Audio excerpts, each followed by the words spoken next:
We'd like to welcome you back to part 2 of our current event and weekly Bible study for May 19th, 2013. And moving right along, this report, Demonic Cannibalism, Savage, Online, Video Fuels Syria's Descent into Madness. Muslim rebels shout Allah Akabar, cutting out organs and eating the hearts of Assad's troops. Warning graphic video. I don't watch videos like this. I don't advise you to as well. I don't want to see this. You know, the Bible says I'll set no wicked thing before my eyes. This is like, you know, there's so many of these videos up there where, you know, like they're beheading people and, you know, in this particular thing, cutting out their hearts and eating it, all in the name of Allah, because he's a loving moon god. And the video starts out like so many of the dozens coming out of the war in Syria every day, with the camera hovering over the body of a dead Syrian soldier. But the next frame makes it clear why this video, smuggled out of the city of Homs into Lebanon with a rebel fighter, and then obtained by Time magazine in April, is particularly shocking. In the video, a man who is believed to be a rebel commander named Khalid al-Ahmad bends over the government soldier, knife in hand. He has sliced through the soldier's fatigues and is working the knife through the pale skin of the soldier's torso. He has already cut out the man's heart. The man then cuts another organ free and stands to face the camera. Holding an organ in each hand, he says, quote, "I swear we will eat your hearts and livers, you dogs of Bashar." End of quote. So he's a fun guy, you know, just kind of really enthusiastic, wanting to get his opinion out there. And he says, referring to the supporters of the Syrian president Bashar Assad. Now, these are the same guys raping, as I said in my last report. They're the same one where they can go and they can rape the Syrian girls, you know, starting at age 14 and up. I would imagine there's probably no holds bar in that. They're probably going down to 9, 10, 11, who knows. And all in the name of Allah, as long as they have a little temporary marriage, so that everybody can have, quote, have their turn at these little girls, you know, to satisfy the needs of these wonderful Islamic freedom fighters. We cannot call them jihadists. We have to call them freedom fighters to be politically correct in America now. And this guy, you know, he's just really kind of expressing his patriotism by cutting out the guy's heart and liver and saying, we're going to eat your hearts and livers and dogs of Bashar. And off camera, a small crowd can be heard screaming Allah Akabar, which means God is great, but what that means, Allah is great, which means the moon god, fallen angel moon god, Allah is great. God is great. And then the man raises one of the bloodied organs to his lips and starts to tear off a chunk with his teeth. So he actually eats the organs on camera. You know, nice touch. Fun guy. And two-time reporters first saw the video in April in the presence of several of the Abu Sakari's fighters and supporters, including his brother. They all said the video was authentic. So it's not like they're trying to deny this happened. Okay, this is the type of barbaric, demon-possessed maniacs we're dealing with here. And these are the same people that are coming into America and elsewhere and infiltrating governments on every single level. And America and the Illuminati is letting it all happen, and it's all by design. They want this to happen because they want evil in any form to totally take over the world. And Islam is the most overtly evil religion. Overtly, I mean, from a mass scale, in your face, that I can identify right now. Okay? I don't see Catholics doing this, or Mormons doing this, or I'm not saying they don't do a lot of garbage behind closed doors, as far as satanic sacrifices at the highest level. When you talk about high-level occultists, they're at the head of these devil cults. But I'm talking about just from a wholesale, in-your-face, day-in, day-out basis. I don't know anybody worse than Islam. And they, and the gays in particular, and the homosexual, bisexual, transgender, whatever crowd, lesbian crowd, are being given more protection, more freedoms, and more protection in our governmental systems, and more, they're being helped to propagate their lies. Also throw Planned Parenthood in there too, than any other facets of our society, really, at this point. And you could say, oh, you don't have any proof of that. Oh, I don't? Well, that's what we're going to be getting into a little bit further into the study. The infiltration from just America alone. You know, I mean, this is how much more evil or in your face could you possibly be? And yet the mass media turns a blind eye to all this stuff and actually promotes them and protects them. This is purely, these people are all at that level. They are all collectively demon-possessed to the toenails. Okay? Possessed. You got to be possessed to do this garbage. This isn't normal behavior. Next report. Jihadists call for murder of U.S. pastor, critics of radical Islam, and the U.S. heads of state. On the latest edition of Inspire, I love the name, Inspire, al-Qaeda's English language magazine. Al-Qaeda, the whole CIA-sponsored Islamic jihadist organization. A feature post on page 10 reads, "Wanted dead or alive. Critics of radical Islam are listed. Among them is Florida pastor Terry Jones, who gained recognition for burning Qurans in an Obama effigy." So here we are. Actually, if you want to see a picture of this from the magazine, I got it right in my study here. And it says wanted dead or alive for crimes against Islam. And it has the pictures of 9 guys and 2 other people they don't have pictured. And it says, and it has a picture of Terry Jones, the pastor that burned the Qurans in Florida. And it has a picture of him, and there's a smoking gun next to his head. And then on the other side of his head, it looks like the bullet has went through his head, and there's stuff blasting out the side, like he's had his brains blown out, essentially. Right on the thing there, and it says "Yes, we can," like Obama's logo or slogan. Yes, we can blow Terry Jones's brains out, is what they're saying. And then it says, "A bullet a day keeps the infidel away." I'm not making this stuff up. It says, "Defend Prophet Muhammad. Peace be upon him." Oh, peace. This is so peaceful. I love it how it's okay to portray somebody having their brains blown out, but it's all for Muhammad. And so peace be upon you. The list of wanted dead or alive are Karsten Lusty, a Danish journalist; Terry Jones, president of Stand Up America Now, the guy that burned the Qurans; Kurt Westergaard, Danish cartoonist. He wrote some little cartoon about Muhammad. Oh, you're just going to have the wrath of all of Islam weighing down on you. You better just go underground, because when we find you, we are going to torture you and kill you, you blasphemous infidel, as Islam would state to this Danish cartoonist. Okay, but it's okay for them to do all the garbage they do. That some of it I just cited. Gang raping women, in mass, and killing people, ripping their organs out and eating them. That's all fine. That's all good. That's all good. But dare you utter one thing about this devil death cult? Oh, I'm surprised I'm not on the top 10. Come on. And so, because I think I've said way worse than any of these dudes. Anyway, so then there's Geert Wilders, Dutch politician. And then Lars Vilks, Swedish cartoonist. Now, you notice a lot of these are Danish, Dutch, Swedish. These are countries where Islam is in the process of taking over. Okay? I have given you the statistical numbers on when Islam, from a population percentage standpoint, reaches certain levels in a given country, that this will happen.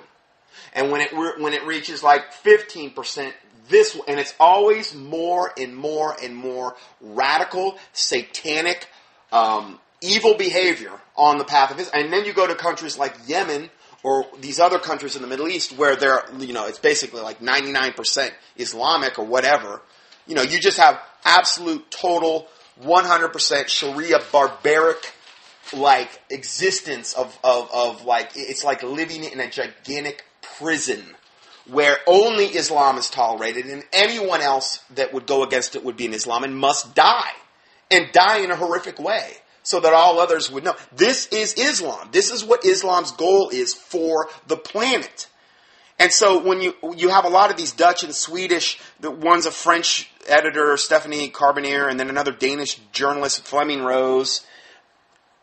I believe the reason they're so much on the radar is these are countries where Islam is just on, or getting to the verge of really, really, really taking over. And they're trying to send a signal to the people, like newspaper people, to cartoonists, to editors of newspapers, and things like this, that don't you dare say another word, or you're going to die. In fact, we're going to kill you anyway.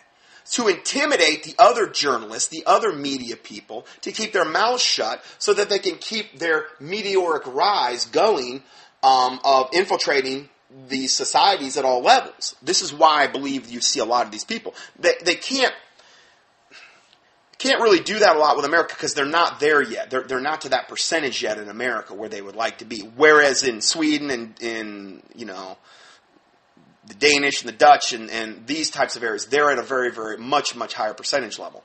So I'm speculating, but I think that's why. Then another guy is named Morris Sadiq, a Copt Christian who promoted this Innocence of Muslims, the video that supposedly caused the Benghazi thing, which was a bunch of garbage.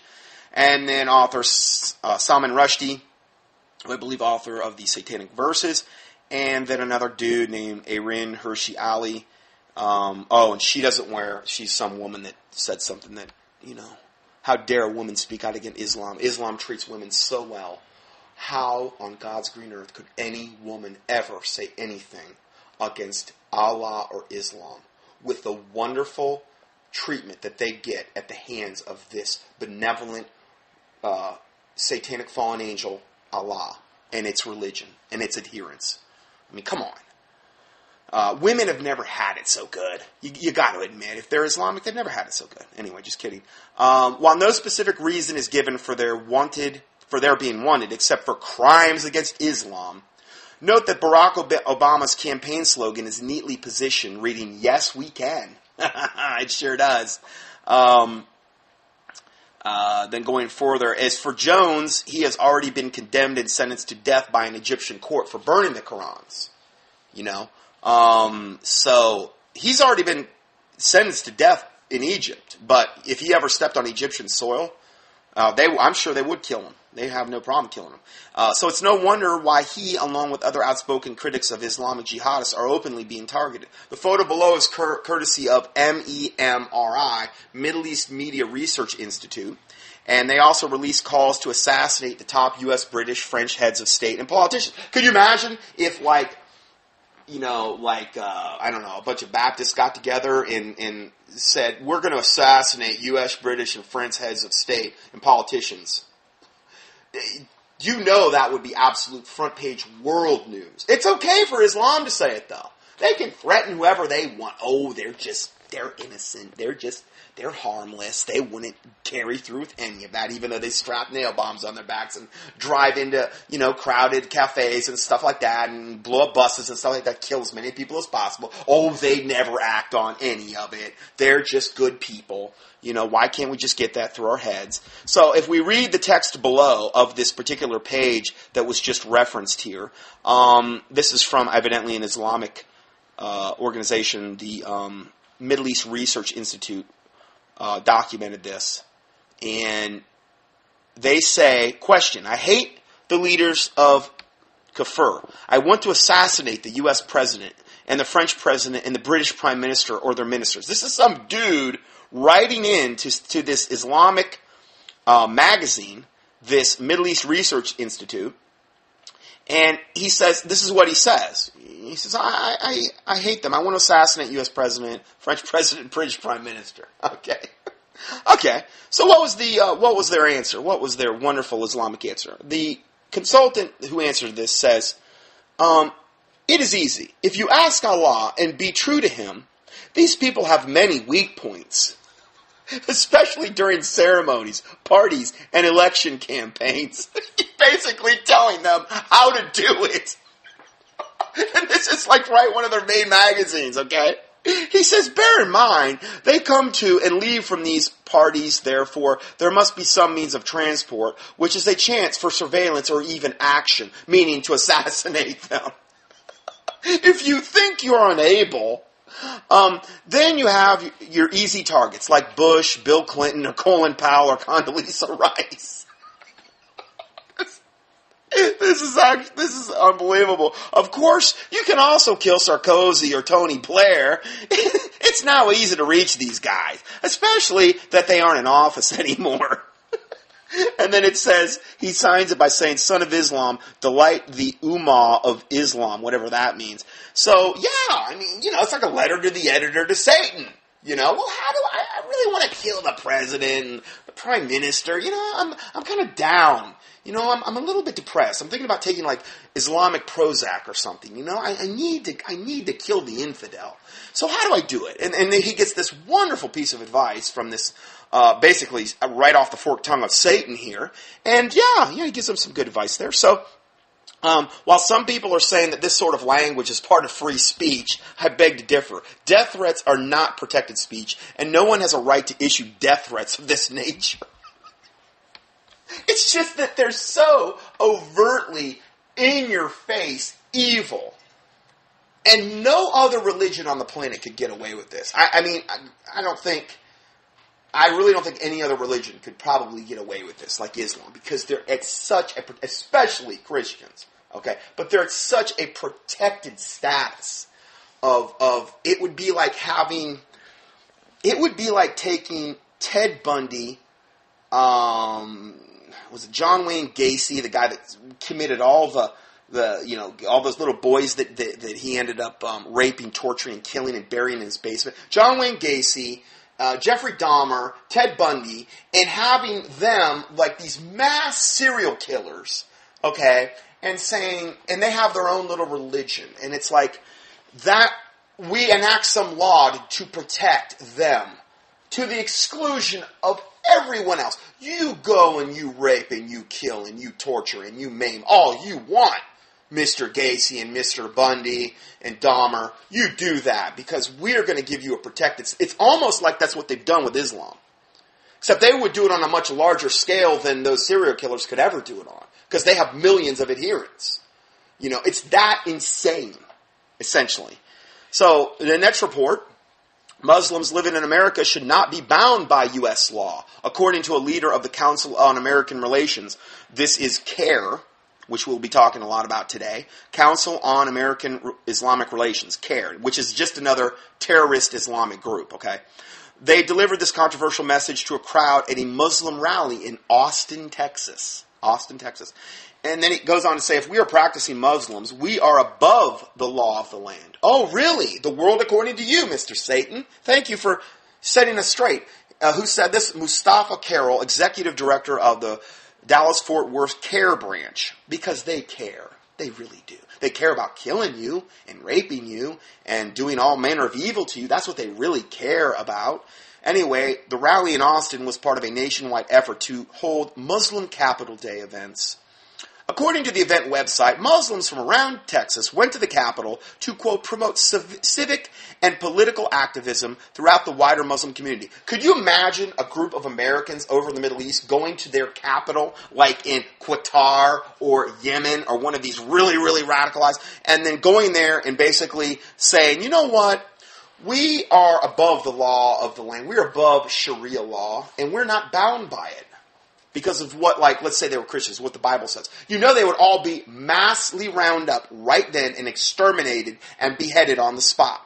You realize that. But they could do it all day long in America. It's fine. With all of the satanic fruit that this devil cult puts out every day, some of it I've documented today, that's okay. With all the in-your-face stuff they do, that's fine. You can say whatever you want. Yes, you are above the law of the land, actually. Which is what our government's probably going to say. The organizers said one major issue discussed was the recent House and Senate bill proposals involving the implementation of anti-Sharia legislation. Oh, we don't like that word. We don't like that word, anti-Sharia. No, we want Sharia. We want that good fruit of Islam to permeate our society. Anyway, so they were concerned over the implementation of anti-Sharia legislation. And now remember that concept, anti-Sharia legislation, which is something we should be against or for every single time it would rear its ugly head. I mean, as long as it's not connected with like a bill where, some other evil thing is perpetuated. You know how they tag things onto bills and stuff like that. Anyway, so this proposals involving the implementation of anti-Sharia legislation, where the First Amendment rights and the freedoms of Muslims would ultimately be hindered. Oh, we couldn't have that. They need more freedom to rape, kill, and pillage. I mean, come on. Critics argue Sharia prohibits other faiths from free exercise of religion. Yeah, you better believe it, they do. So they argue that Sharia prohibits other faiths from free exercise of religion when enforced, giving freedoms only to the Muslims. Well, that's all that matters. To a Muslim, you other are infidel pigs to them. And the infidel, according to their Quran, must be killed. They are to be destroyed. They are appointed to a blazing hell, according to Allah. I've given you all the Quranic quotes before, many times, straight out of the Quran. You know?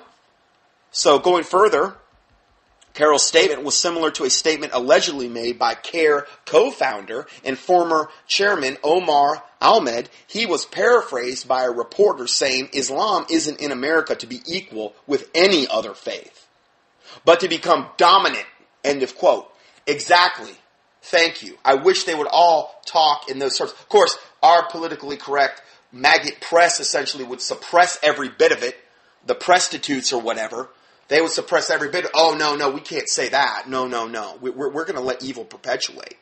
We're going to let these disgusting butchers come in and perpetuate this satanic cult. No, I guess that's better to them. So, it says Islam isn't to be equal to any other faith, but to become dominant. And the Quran should be the highest authority in America. And Islam, the only accepted religion on earth. This is all of their goals. And you can say, well, it's not a goal of the moderate Muslims. Oh, yes, it will be. Oh, yes, it will be. And it probably is for most of them. They just don't have the spine yet to do it. Now, you go to a place like Yemen or whatever, where it's like almost 100% Islamic rule. Guaranteed, there's probably not a lot of people that would say they were moderate Muslims there. Why? Because they're being pressured and forced by the radical elements which are being much more true or fundamental to the Quran and the other unholy books and writings and other whatever fatwas that have been issued by the Islamic clerics and these types of people. They're being much more true to the essence of Islam, which is to wage jihad or holy war against the infidel and to kill them and to drive them into the sea, particularly to the Jew first and then the other infidels after. That's the essence of true Islam. Okay? So just because somebody's a moderate in an environment like this doesn't mean they're not going to turn totally radical when the time comes. The Bible says that Allah, or not the Bible, actually the Bible could say this, but the Quran even says that Allah was the best of deceivers. And that's why the Quran authorizes its adherents to also be the best of deceivers for Allah. Meaning they come in like they're this little innocent, cute little bunny. Oh, we wouldn't hurt anybody. And they're nothing more than a ravening, rabid, foaming at the mouth wolf inwardly. Okay? That's what they are. They just haven't had time to fully manifest that. You go to other countries right now where that's happening or in the process of, like France, Sweden, the Danes, these types of things, and you look at those societies and how they're really starting to show the radical elements. That's what's going to happen in every society. And the Quran encourages this type of satanic behavior, to be the best of deceivers. Can you imagine if Jesus Christ said that to his disciples? You deceive in order to get people saved. You know, it's insane. But this is par for the course for them. Carroll is on record defending Hamas, which is a terrorist group. At CARE's Dallas banquet in 2007, Carroll denied the Quran is the source denied that the Quran is the source of terrorism. As I've just quoted, if they're true to the Quran, they will have to commit acts of terrorism. Look at the true cause of terrorism, he says. It's not somebody reading a book, reading a Quran, and then they go out and say, well, the Quran told me to blow this up, even though it does say that. I'm going to blow it up, so I'm going to blow it up. The root cause of terrorism is oppression. The root cause of terrorism, then, is just oppression. He says it twice. Oh, okay. So you say oppression. So that's what's forcing these guys to gang rape the Syrian women and to cut out the soldiers' hearts and eat them in their liver because they feel oppressed. they've got a lot of pent-up frustration because of their oppression. No, they're not getting their way. They're not getting Sharia quick enough. They're not, and Allah wants that whole, He wants you to kill and destroy and to do all these things in His name. Because He's Satan, essentially. He's of Satan. He's a fallen angel, I believe, that serves Satan. So, but they're saying it's just oppression. I say it's demonic possession, which is what causes this type of behavior. What other thing could you attribute it to? From the very earliest age, literally in the crib, they are fed nothing but hate. Hate, hate, hate. Kill the infidel. They whisper this stuff to their babies. It's in their sick cartoons they show to their kids growing up to kill and slay the infidel. They'll be all like jumping around like in some romper room environment, Sesame Street, and they'll be screaming, "We're going to die for Allah," and stuff like this. I've played those clips before. This is a sick, debased, degenerate generation of a cult of people that believe this stuff. And yes, I pray if it be possible their souls be saved. But when you're this demonically possessed, there's not a whole lot of chance that's going to happen unless God intervenes. And I know He has intervened in certain instances. But for the most part, obviously, it's not going to happen. Why? Because broad is the way which leadeth to destruction. Many there be that go thereat. Narrow is the way to life eternal, and few there be that find it. Okay, so obviously they're heading down the broad way, the satanic path. Toward hell, and yet they think they're all going to paradise. Next report. A new report from CBN reveals that al-Qaeda publication is advising would-be terrorists how to best start forest fires to burn America up. I'm not making this stuff up. The English language magazine, Inspire, that was the one that just had the 10 most wanted death list, Terry Jones being at the highest and with a gun point in his head and simulated brains coming out the other side.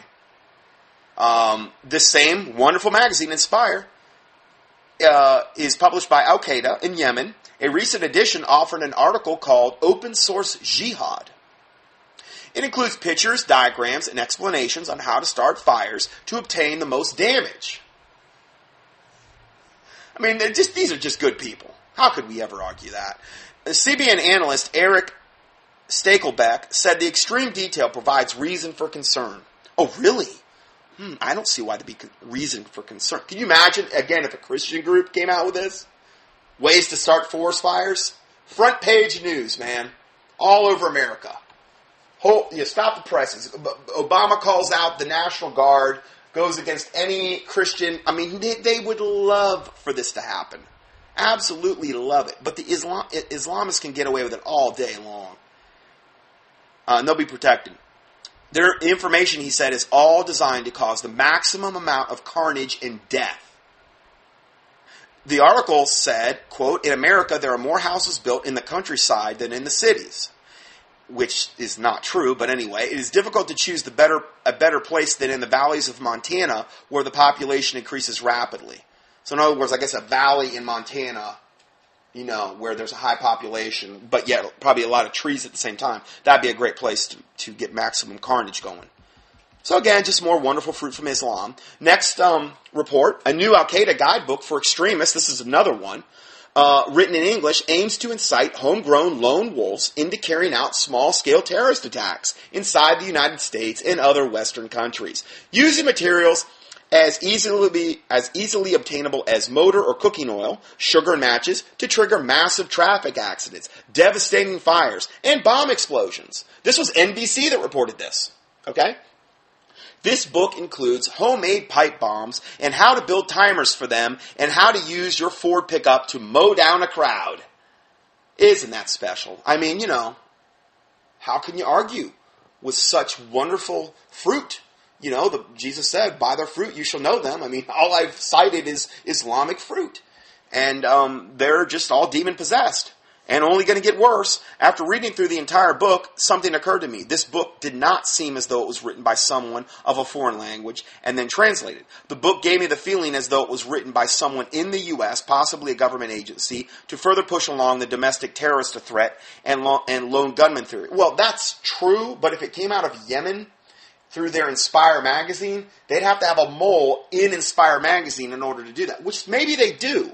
I don't know. I mean, the CIA created al-Qaeda for this whole thing, okay? Because they want this carnage. They realize that Islam is the perfect vehicle to bring about order out of chaos, okay? Ordo ab chaos, the motto of the 33rd degree Freemason. They want to bring their New World Order out of the chaos, okay? And Islam are the perfect vehicle to do that, because they can point them in a certain direction and say, yeah, okay, and then they can grease the skids for these terroristic events to happen, and then ultimately impose martial law, lock down on America, where, we lose all of our rights totally. And I believe Islam could be the ultimate tool to bring that about, or at least one of them. So it said, would our government produce such damaging propaganda to gain more control of our already fading freedoms? Of course they would. Of course they would. And our government is in absolute lockstep with Islam in this regard. Okay, even though we say we're fighting against them, we supply them with weapons. We empower them. We all these governments that have been toppled in the Middle East in the last 2, 3, 4 years or whatever, and their puppet dictators removed, all of those guys were not near as radical as what has been installed in their place. Again, that was all by design. I reported on that many times. They have a more radical Islamic leadership that is more bent on the destruction of Israel, and when World War III happens, they're going to be much more unified as a result of removing all of these puppet dictators who weren't so radical, near as radical as what is being installed now. They had half a brain in their head, some of them, and said, do we really want to go against Israel with her capabilities? And then if America's on their side, do we really want to go that route? Well, now they just got brainless psychopaths that they've installed that are going to do, whenever that goes down, man, they're all going to be in unison together.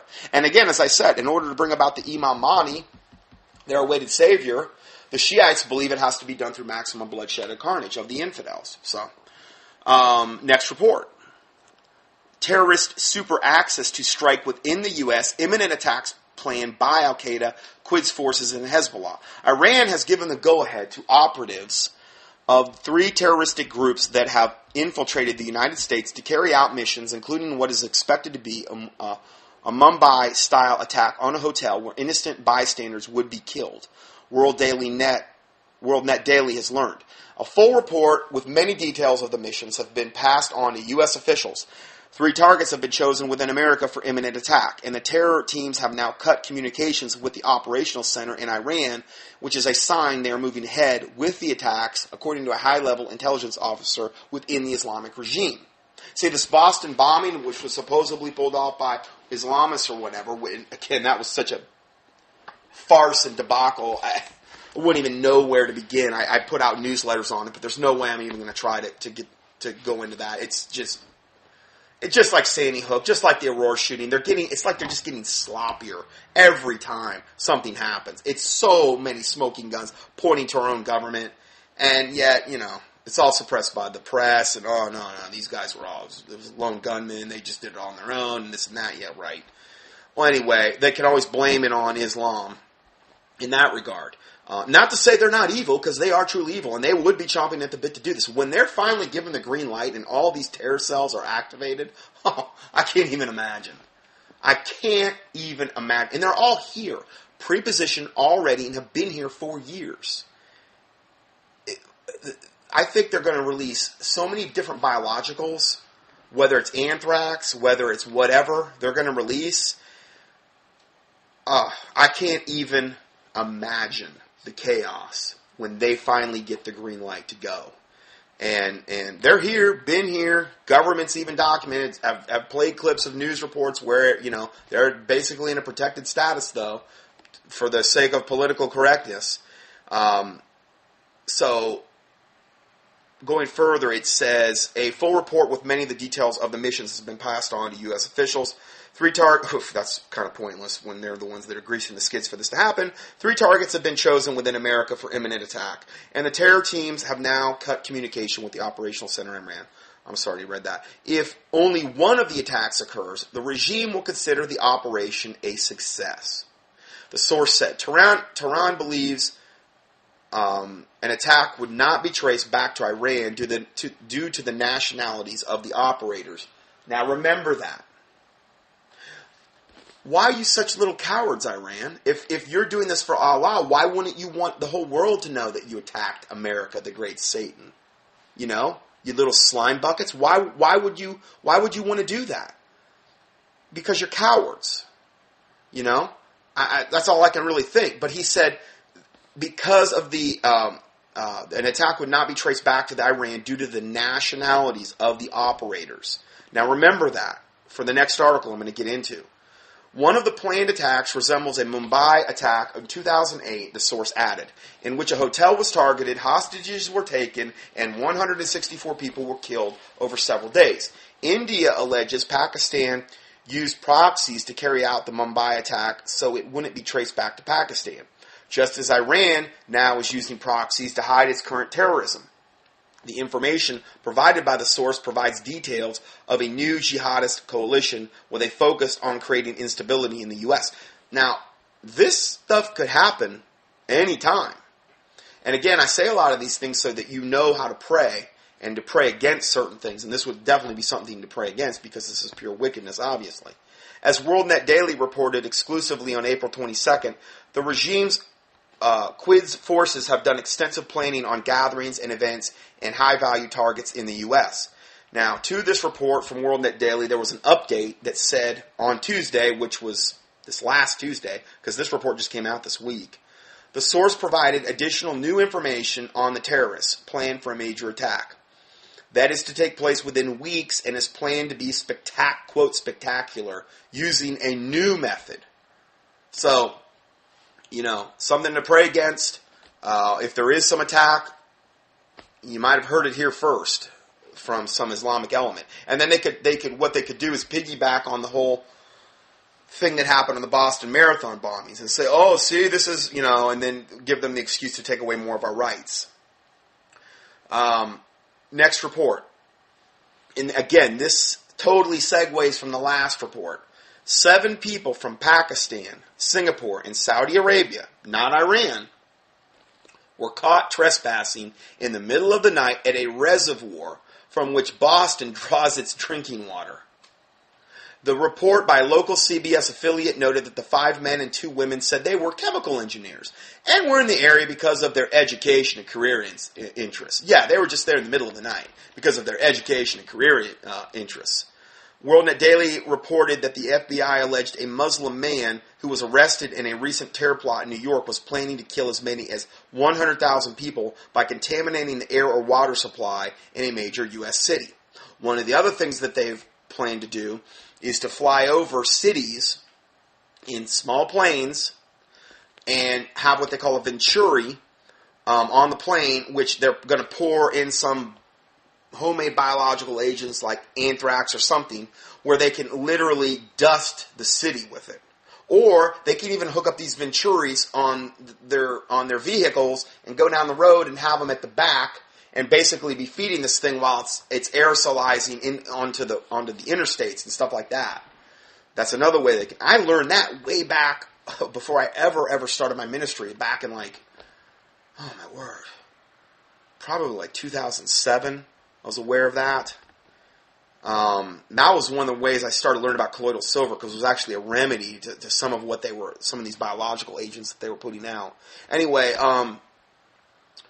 so in the more recent case, authorities in Belchertown, Mass. Told CBS that the seven were trespassing at the Quabbin Reservoir, described as one of the country's biggest man-made public water supplies. I mean, what would they be doing there in the middle of the night? And they're all of Pakistani, Singapore, and Saudi Arabian origin. Remember what Iran just said? That when this happens, it's going to be done in such a way where you can't trace it back to Iran because they're such cowards. Wouldn't that totally line up with what I just talked about? Again, reason to pray, you know, because I believe God can avert a lot of these things. Or can avert all of them, obviously. But if nobody knows about it to pray about it, well, you know. Anyway, the effectual fervent prayer of a righteous man availeth much, like the Bible says. Next report. U.S. warned, al-Qaeda hit squads coming. A senior Iranian Revolutionary Guard commander has warned America and Europe that al-Qaeda operatives will soon attack them. Again, I don't know how much more telegraphing they could do of their punch, of their potential punches. And a source in the Islamic regime's intelligence ministry told WorldNet Daily that another terror team is about to enter the United States. And again, they can just come up through the border. I've documented that a lot of these illegal aliens that come up, that's part, but a big part are these literal Islamic terrorists that have been born, bred, raised to go on these suicide missions, that they're coming up through our unprotected borders and getting right into the America, and they already have their little terror cells waiting for them. And that's where they're going. And that one news report I cited, it was out of Atlanta that they went there and documented. They were finding discarded Arabic literature and terroristic literature that were being discarded along the way. They were finding this stuff coming into, and the Mexicans aren't going to be bringing that, or the illegal aliens from Central or whatever America, they're not going to be bringing that stuff. So, it's all being set into place for the right time, when the right trigger. Maximum shock and awe. And this could be in conjunction with many other things going on simultaneously, like maybe a pandemic, false flag nuclear event, cataclysmic events, earthquakes, whatever, tsunamis, whatever type of cataclysmic weather. And they have a lot of ability to manipulate that, as well as I've documented in many other. It could also be in conjunction with the starting of World War III. I think that would be the most likely scenario, because if World War III started, it would give Islam the green light to do whatever they wanted to do to the great Satan. It would be the time where they would want to attack America, because they would want to try to disable America from helping Israel. Okay, that could be the excuse. If they just attacked in mass right now, it's not like, okay, yeah, a couple weeks ago we could have been right on the verge of war when Israel took out those Syrian targets and things like that. Okay, that could have been escalated into World War III.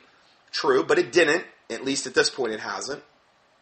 When the right trigger comes, though, it's not going to be a shock to the American public if Israel goes to war with the Middle East, and then the Middle East, through its operatives, which are already pre-positioned, its terroristic operatives that are already pre-positioned in many, many terror cells in America, go gonzo and essentially pull out all the stops and do a lot of these terroristic events to kill and maim the maximum amount of Americans, which will instantly institute martial law overnight. I'm saying that could be one of the scenarios, and it seems to be a scenario that they're definitely gearing up for. A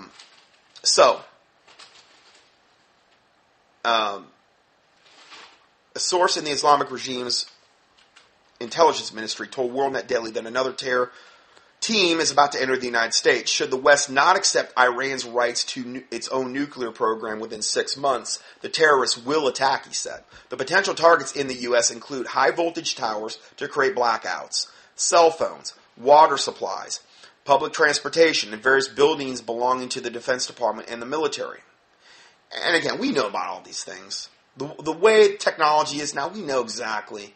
They're like this big, useful idiot that is going to be triggered at the right time to do Satan's bidding, to help ultimately bring about a one-world government. But that new world order is only going to come about through order out of chaos. New world order out of the chaos they're going to create. And all the stuff with the Boston bombing and all the stuff that's led up to it, these are just little trial runs. That's all they are. They're just trying to perfect what they're ultimately going to do on a mass grand scale. That's all they are. Okay? So, I wish I had better news, but remember, the Lord Jesus Christ is on the throne, on the right hand of God the Father Almighty, ever making intercession for the saints. And we have to go to Him for our protection. We need to have faith that He can protect us. And again, the Bible says, pray that you escape all the things that are coming upon this world and to stand before the Son of Man. Jesus Christ said that. So this is why he said that. Not to say that there's not people that aren't going to get caught up in this or suffer or ultimately be martyred. I'm not saying that either, but we also need to have the faith to believe that the Lord Jesus Christ can and is always capable of protecting us or taking us through whatever adversity we might come to. So, the source said 6 U.S. politicians who have prompted tougher measures against the regime are on the hit list. Could you imagine they start taking out politicians? Oh, you talk about martial law quick. And along with such targets as the Washington National Cathedral, well, that'd be a good start, considering the apostate den of evil that is there. Anyway, the Washington National Cathedral, the Lincoln Memorial in D.C., and the Metropolitan Museum of Arts in New York. Okay, now remember, on all of these articles, I'm just giving you the high points. I give you a link to the source article if you want to read more about that. A lot of times I'm only covering a small percentage of it, but I'm trying to cover the maximum amount of news to get you up to speed as quickly as possible, because obviously, it takes a lot of work to put together a 22-page PDF or whatever I'm doing on a weekly basis, anywhere from 10 to 25 pages typically, and you can only cover so much, and I have to really try to blitz these subjects to get through them as quick. So, here's the next report. Look who's in high U.S. government. And we have a picture here. Muslim Brotherhood infiltrates the Obama administration. 6 American Islamic activists who work with the Obama administration are Muslim Brotherhood, essentially terrorists. Okay, Muslim Brotherhood equals terrorism, terrorists. Okay, jihad, whatever. They are Muslim Brotherhood operatives who enjoy strong influences over U.S. policy. And this is from investigateproject.org. Here's pictures of them. And they are Arif Alakan, Assistant Secretary for the Policy Development for the U.S. Department of Homeland Security. Yeah, I'm sure he's not going to be favorable to the Islamic element. Remember, all of these are prepositioned there by design, but by Satan, to allow Islamic infiltration of our government at the highest level. We have a Muslim president. Okay? He was brought up in Islam. You just don't deconvert from Islam. He admits that he was brought up in Islam. He's admitted that. He wears an Islamic ring. Okay, that's been documented. I've shown you pictures of it. I give you another picture here, actually a little bit later in the study, that shows the ring on his finger. And it's obviously got Arabic characters, and it's a ring that they wear. Islamists wear to show their allegiance to Allah. I believe the rings, the Islamic characters on the ring has something to do with Allah. Okay? He is a closet Islamist. Period. Okay? Now I understand, yes, he's New World Order, his goal. He's part of the Illuminati. But he is a Muslim. Okay? This devil president in office right now is a Muslim, and he has installed many, many Muslims in very, very high places in order to bring about this Islamic infiltration that the Illuminati wants to bring about. Because it's evil, and they want evil at any cost, okay? Same reason they're promoting the gay, lesbian, bisexual, transgender agenda. They want evil, okay? Next guy, Mohammed El-Abari, Homeland Security Advisor. I mean, this is who we want in Homeland Security, considering that's going to be the boot across the necks of the law-abiding Americans. Homeland Security, yeah, we want to get a lot of Muslims in there, so they can do the maximum amount of damage. Rashid Hussan, Special Envoy to the Organization of Islamic Conference. There's pictures of him here in this little picture. Salim al-Marati, he's Obama's advisor, founder of the Muslim Public Affairs Council, and its current executive director. Imam Mohammed Magdid, who is Obama's Sharia czar. Sharia law? Yeah. Because ultimately that's what they want to bring about here. He's part of the Islamic Society of North America. Ibu Patel, who is the Advisory Council on Faith-Based Neighborhood Partnerships. Oh, isn't that special? And unfortunately, they forgot the boss, Barack Hussein Obama. They should have him in there as well, because he's the chief kingpin. And these are just 6, guys. I mean, there's way more than 6. Okay, so the next report is Obama is clearing the ranks of those who warn about jihad and filling it with Muslims. Again, here we have more proof of this very thing. Okay, So he's clearing the ranks of anybody that would be against Islam or women about jihad, and he's filling it with Muslims, of course. I mean, that's what we should be doing, right?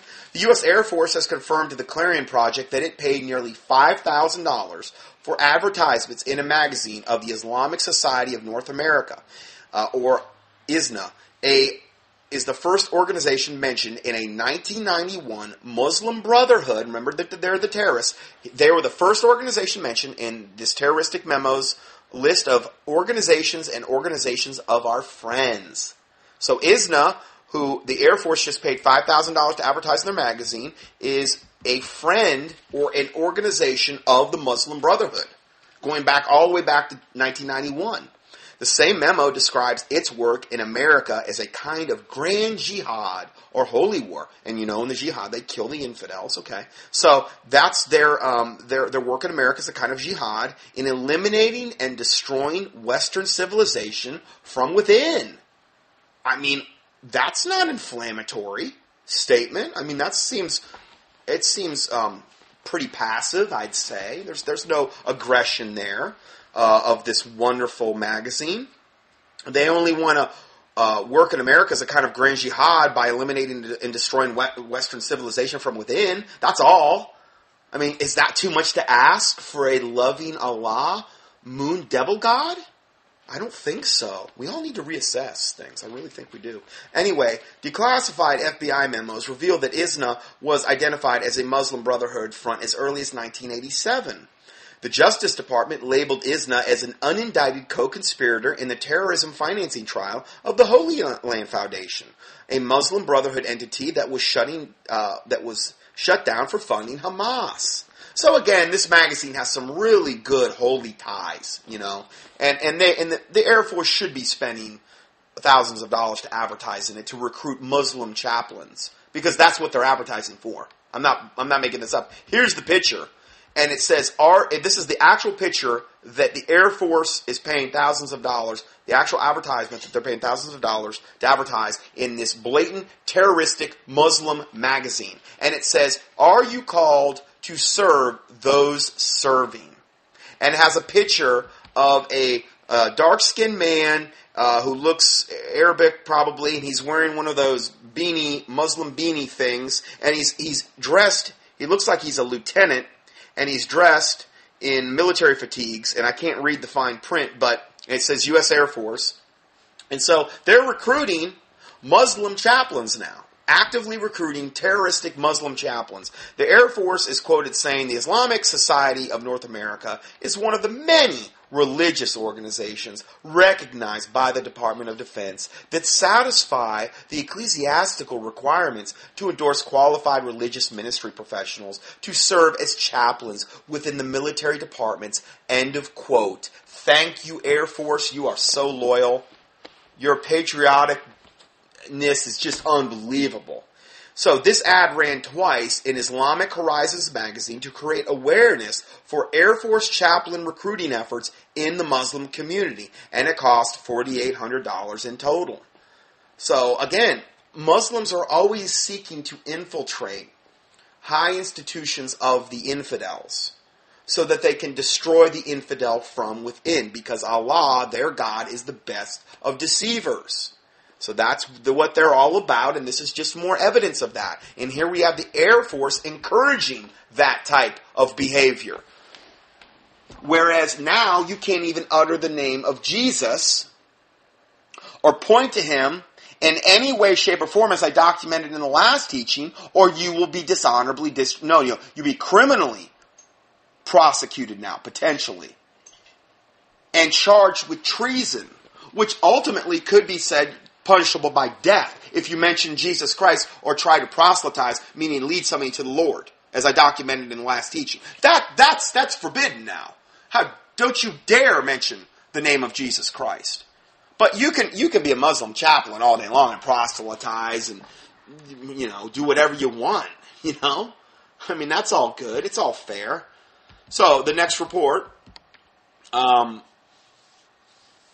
Three families of Navy SEAL Team 6 Special Forces servicemen, along with one family of an Army National Guardsman, appeared at a press conference on May 9, 2013, to disclose never-before-revealed information about how and why their sons, along with 26 others, died in a fatal helicopter crash in Afghanistan on August 6, 2011, just a few months after the supposedly successful raid on the compound of Osama bin Laden. Now, I emphasize the how and the why part because I don't believe they have a clue why they were killed because, number one, Osama bin Laden had been dead for 10 years. The people that supposedly did this raid knew this.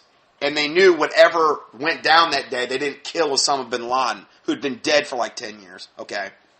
Guy was dying of Marfan's disease back in the early 2000 area, okay, which is a death sentence, okay? He was on dialysis at our hospitals, and that was reported in the French press after 9/11, okay? I mean... Anyway, I've reported on all this stuff in the past. I can't get into that right now. But as far as the why of why they were killed, okay, they were killed because they don't want any witnesses. This was the supposed SEAL team that had took out Osama bin Laden. Well, they're going to kill them because they don't want any witnesses that would ever come out in the future and say, yeah, we did it. Or, no, it never happened. That's why. Well, anyway, going further. Also, how military brass invited a Muslim cleric to the funeral for the fallen Navy SEAL Team 6 who disparaged in Arabic the memory of these servicemen. Now, this just came out this last week. How he disparaged the memory of these servicemen by damning them as infidels to Allah. A video of the Muslim cleric's prayer will be shown with a certified translation. So they brought in a Muslim cleric who shouldn't even have been there to this Navy SEAL funeral thing. And he damned them to an eternal blazing hell, essentially, through Allah. But he spoke in Arabic, nobody knew what he was saying. So they finally figured this out and translated it and found out that this is what the guy was doing. Anyway, this just happened this last week. If you want to watch the video, I'll give you a link there. This is just the garbage that it's just becoming every day. I mean, all the stuff I'm reporting on, none of this should surprise us anymore. It's gotten so satanic. Now, here is the picture of Barack Obama wearing that ring I told you about, and he's got it up to his face. You see it clearly on his ring, and the ring has been zeroed in on and magnified, and it is this ring that says, I believe no God but Allah, is the Arabic symbols on the ring. And he has been caught with this ring. It's been in many, many, many pictures that he has taken, and this one looks like while he was actually president. So you actually see close-ups of that. I've reported on that in the past as well. Next report. CIA delivers tens of millions of dollars to Afghan drug lords and the Taliban. For more than a decade, wads of American dollars packed into suitcases, backpacks, and on occasion plastic shopping bags have been dropped off every month or so at the offices of the Afghanistan president, courtesy of the Central Intelligence Agency. So like I said, the CIA funds a lot of these terroristic organizations. It's been known. They were the ones, our own government, our own military, was one of the main reasons they were in Afghanistan is to literally guard the poppy fields. I've played the reports interviewing like the general that was guarding the poppy. And their excuse was, well, if we burn the poppy fields, they wouldn't have any job. Well, that sounds good to me. I mean, no, they're taking the drugs, bringing them into America, and our military is literally guarding that whole thing so that can happen. And then the government's actually making profits off the drugs. This goes back to the first time I heard about this was with Clinton when he was the governor of Arkansas and how he was flying the drugs into Mena, Arkansas, so they could be distributed in mass throughout the country. Why would they want to do that? Well, they can create a drug-dependent, dumbed down, obviously many people are going to overdose and die a lot quicker. All serves their agenda. They can make millions of dollars of off-the-books money that they don't have to account for, that they can sink into their own pockets and into other black projects. That's why they would do it. If you don't believe it, look up the Clinton Chronicles. That was one of the movies. I literally bought that. It was a VHS tape way back when, and it got into the absolute unbelievable body trail of bodies surrounding Bill and Hillary Clinton. And this was just up until the time when they were in office. This goes back into when he was governor in Arkansas, and it goes into the whole Mena, Arkansas thing, flying drugs in. And I mean, this is how wicked and evil and corrupt our government is at the highest levels. It just is. Okay? So, the Clinton Chronicles. I've never had anybody come to me and refute it. Goes into all the people that died surrounding them and all the suspicious circumstances and why they would have been killed. And it's a laundry list of dead people. Who knows how big the list is now? So, we've been bringing wads of American dollars packed into suitcases, backpacks, and on occasion, plastic shopping bags have been dropped off every month or so at the offices of the Afghan president, courtesy of the CIA. All told, tens of millions of dollars have flowed from the CIA to the office of President Hamid Karzai, according to current and former advisors to the Afghan leader. We called it ghost money, said Khalil Roman, who served as Mr. Karzai's deputy chief of staff from 2002 to 2005. Quote, it came in secret and it left in secret. The CIA, which declined to comment for this article, imagine that, has long been known to support some relatives and close aides of Mr. Karzai, but the new accounts of the off-the-books cash delivered directly to his office show payments on a vaster scale and with a far greater impact on everyday governing. Some American officials said the cash has fueled corruption and empowered warlords. See, in other words, they fund both sides. We got our troops over there supposedly fighting the bad guys, and they're funding the warlords that are fighting our guys. That way they can create this war. Whereas if the other side wasn't funded by our own money, they might quickly run out of bullets or ammunition or weapons and be overwhelmed by our guys. They create the war. Order out of chaos. The Hegelian dialectic. It's like Democrat-Republican. They feed both sides. They're all, so this is what we're dealing with here. This is how the Illuminati operates. Standard operating procedure. So the biggest source of corruption in Afghanistan, one American official said, was the United States. Of course. So, again, just more proof of our collusion with Islam. Let's see here where we at. I'm going to go ahead and stop part 2 here, and we're going to go to part 3. Looks like we might be in for a 4-part teaching today, and we'll come back for part 3 next. God bless you.